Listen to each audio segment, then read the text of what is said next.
In fact, I want you to take a look at this mini leaderboard, and he almost trebles the size of his lead with Meek and Bouffier ready to pounce.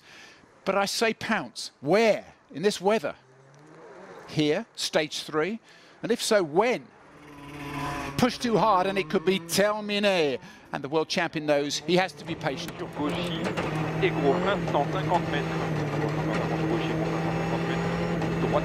You know, he was born and brought up around here near Gap, but even he is taking extra care downhill. Will you look at this? Can you imagine? Because the world champion admits he's on the wrong tyres for this kind of road. Just coast. Just pray. Just try and resist the temptation to keep that right foot in.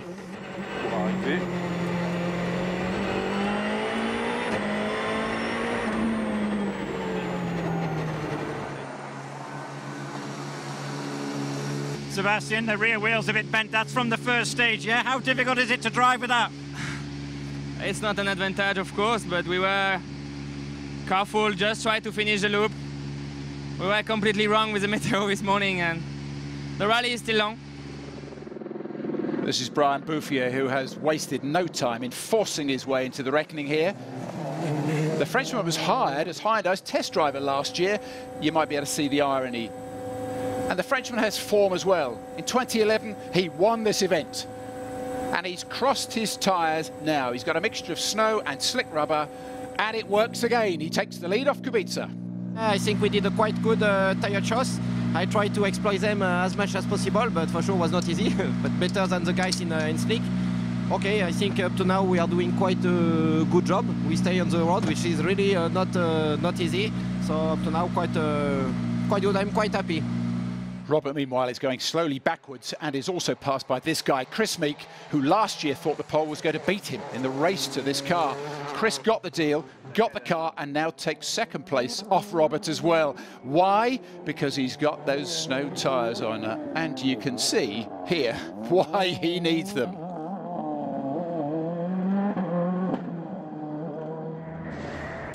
So another dramatic twist, and it's all changed at the top. Brian Bouffier storming into the lead thanks to his tyre choice. Chris Meek and Hyundai's Danny Sordo also benefiting.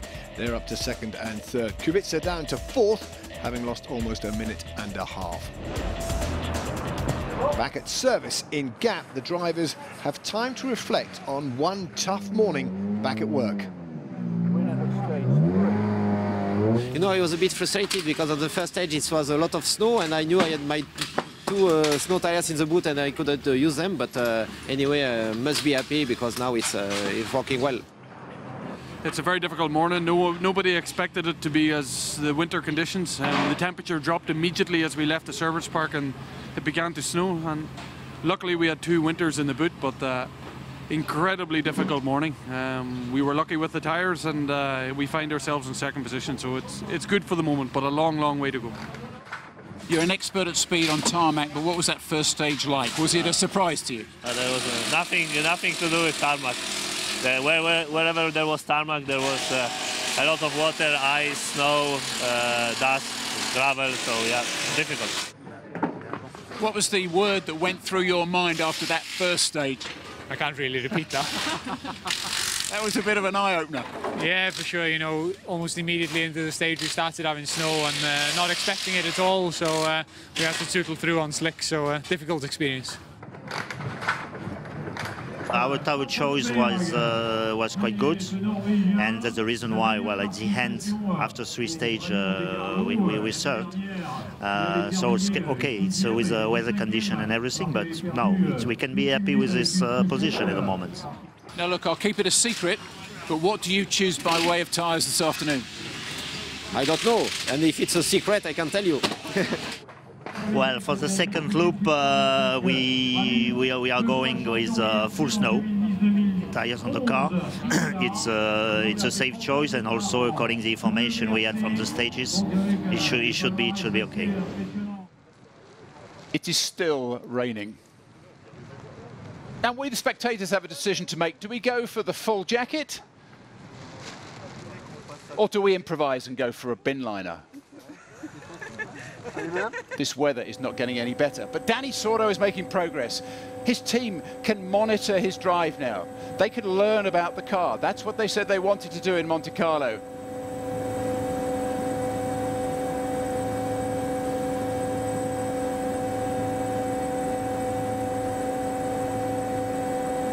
Sordo being careful to look after his car, and by doing so, he's thrilling Hyundai because he finishes this stage, that's stage 4, in 3rd place. Indeed he does, John. Some good news then for Hyundai as Sordo stakes his claim for the podium. Bouffier still leads by 27 seconds now ahead of Meek, but it's Jari-Matti Latvala who wins that stage and finally makes it up into the top 10. As the crews now head through the countryside of the Utz Alp, passing through the villages on their way to stage 5. Plenty of interest here, even in the road section.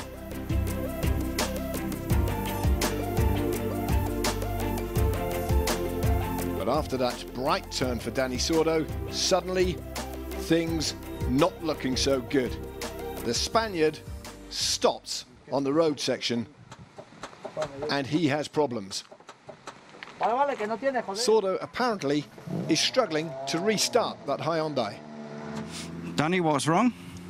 The battery was, I want to start the car and not battery in the car, so no, we can do nothing.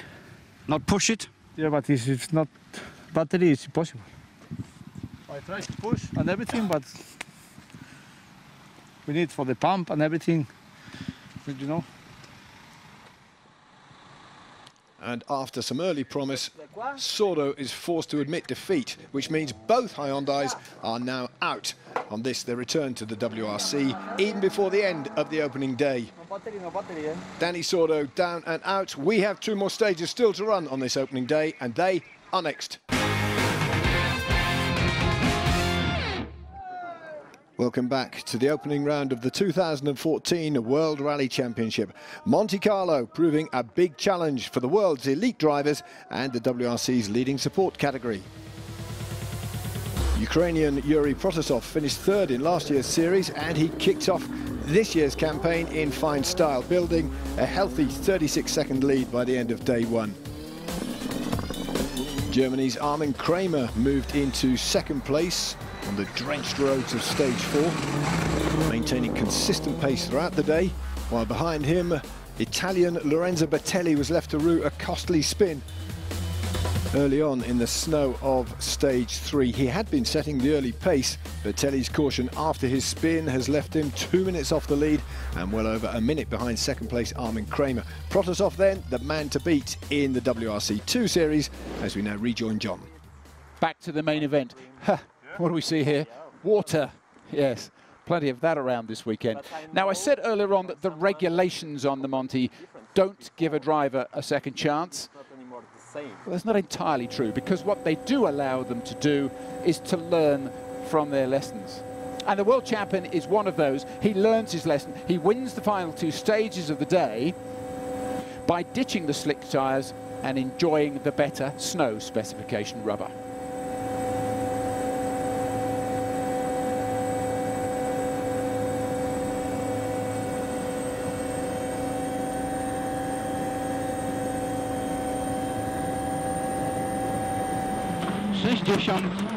Robert Kubica has impressed everybody on this, his first day, and he's even had to deal with something rattling around in the footwell of his car. If we listen in, we might be able to hear it. If you don't look at this unbelievable speed that he's driving at, that is.